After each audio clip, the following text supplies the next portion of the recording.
Assalamualaikum warahmatullahi wabarakatuh.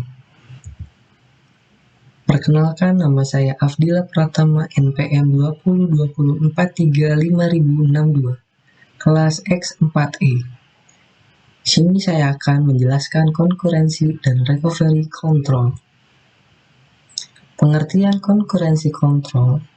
Konkurensi kontrol atau pengontrolan konkurensi merupakan salah satu fungsi dari DBMS. Kepanjangan DBMS yaitu Database Basis Management System.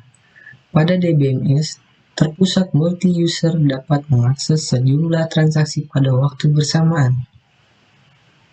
Tujuan utama dalam pengembangan database adalah membuat banyak pengguna bisa mengakses data secara bersamaan. Pengaksesan data ini tidak bermasalah jika semua pengguna hanya membaca data dan mereka tidak mengganggu satu sama lain. Tapi ketika dua pengguna atau lebih mengakses database yang sama secara bersamaan dan salah satu melakukan perubahan terhadap data, maka hal ini akan dapat menimbulkan adanya data yang tidak konsisten. Untuk mengatasi adanya kemungkinan inkonsistensi data, maka dibutuhkan adanya suatu mekanisme yang mengatur jalannya transaksi pengaksesan data yang sama tersebut. Mekanisme ini dikenal dengan istilah konkurensi kontrol. Konkurensi kontrol adalah proses pengaturan operasi-operasi dalam banyak transaksi yang berjalan secara simultan pada database tanpa mengganggu operasi pada transaksi lainnya, sehingga dapat menghasilkan data yang konsisten. Permasalahan yang terjadi dalam konkurensi: 1. Loss update atau modifikasi yang hilang. 2. Uncommunicated dependency atau ketergantungan yang tidak sukses atau modifikasi sementara. 3. Inconsistent analysis. Loss update atau modifikasi yang hilang. Masalah operasi yang sukses dari seorang pengguna kemudian ditindih oleh operasi update dari pengguna lain. Keterangan, yaitu modifikasi pada T2 akan hilang karena T1 akan memodifikasi tanpa memperhatikan modifikasi dari T2 pada waktu T3. Uncommitted dependency atau ketergantungan yang tidak sukses atau modifikasi sementara. Masalah terjadi saat suatu transaksi membaca data dari transaksi lain yang belum di-commit. Jika setelah rollback membaca atau modifikasi data, maka akan membaca atau memodifikasi data yang salah. Consistent analysis. Masalah terjadi saat satu transaksi membaca beberapa nilai tetapi transaksi kedua pada waktu yang sama inconsistent analisis modifikasi nilai tersebut. Teknik pengontrolan konkurensi. 1. Looking. Apabila suatu transaksi mengakses suatu data, maka suatu lock atau kunci dapat mencegah pengaksesan oleh transaksi lain.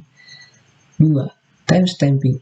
Timestamping merupakan suatu identitas waktu dimulainya suatu transaksi. Timestamping mengatur prioritas transaksi berdasarkan timestamp. Timestamp terkecil merupakan transaksi paling duluan jika terjadi konflik transaksi di restart. 3. Optimistic. Berasumsi bahwa konflik jarang terjadi sehingga proses tetap berjalan dan pengecekan dilakukan pada saat transaksi sudah di-commit. Jika ada konflik transaksi di restart. Metode looking. Prosedur untuk mengontrol pengaksesan data secara konkuren.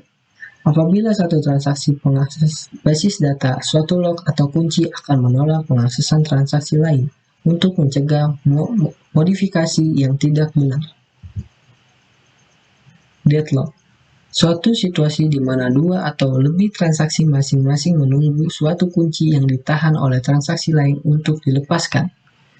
Teknik menangani deadlock. Deadlock prevention. DBMS mengamati transaksi apakah menimbulkan deadlock dan tidak akan membiarkan deadlock terjadi. Deadlock prevention and recovery. DBMS membiarkan terjadi deadlock, mengenalinya lalu menanganinya. Timestamp. Timestamp merupakan suatu identifikasi unik dibuat DBMS yang mengindikasikan waktu mulai relatif dari suatu transaksi dengan waktu sistem atau penambahan pada counter logic setiap waktu transaksi dimulai. Suatu protokol yang menyusun transaksi dua secara global di mana transaksi yang tertua, transaksi dengan timestamp terkecil mendapatkan prioritas utama dari konflik transaksi tersebut. Optimistik berbasis pada asumsi bahwa pada lingkungan tertentu jarang terjadi konflik sehingga lebih efisien membiarkan transaksi dieksekusi. Kemudian pada saat akan dikomit, diidentifikasi apakah akan timbul konflik. Jika ya, maka transaksi harus di rollback atau diproses ulang. Recovery control basis data merupakan suatu proses penyimpanan kembali basis data pada keadaan yang benar sebelum terjadi kegagalan. Terima kasih, sekian dari saya, Afdillah Pratama. Wassalamualaikum warahmatullahi wabarakatuh.